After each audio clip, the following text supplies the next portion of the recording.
A person asked Sheikh Ibn Jibreen that there was a car for sale for 16,000, and what would happen is he would have his friend buy the car and then sell it to him for 24,000 on credit. So they asked Sheikh Ibn Jibreen if that was allowed or not. And surprisingly, Ibn Jibreen has said that if they bought the car and fully possessed it and owned it, then afterwards he could sell that car to the other person for amount more to be paid on credit or even on installments. He said that that's allowed to do. But he said the two transactions cannot be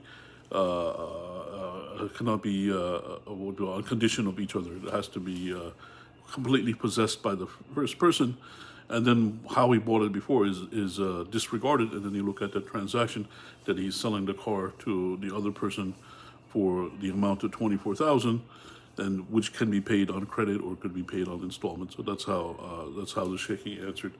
So this is what the Sheikh said. He said that this is not ribaa, this is not interest. This is something they can done as long as the person they fully owned it and possessed it, and then he could sell it to the other person for more. So that's generally the ruling for it. However, the Sheikh, he said that a person, when they sell things, they should not take the advantage of poverty of other people and sell it to them too much on credit, so that if the car was only worth 16,000, then you should sell it at a lower price, not jack the price up so much and take advantage of the poverty of the person. That's one of those things that the Sheikh mentioned. And that's the case. In the case of ribaa, what it means is increase. So you have one commodity, and then you give it to the other person, and you get more of that same commodity back. That's literally the ruling of ribaa, the increase, that's what it refers to.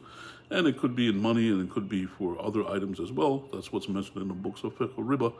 And usually they call that ribaa al-fadl.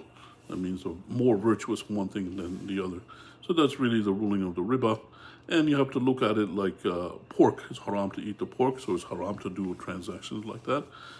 In this particular case, the person they're selling the car on credit for more, but that's not the transaction where a person, they give something and get more of it back.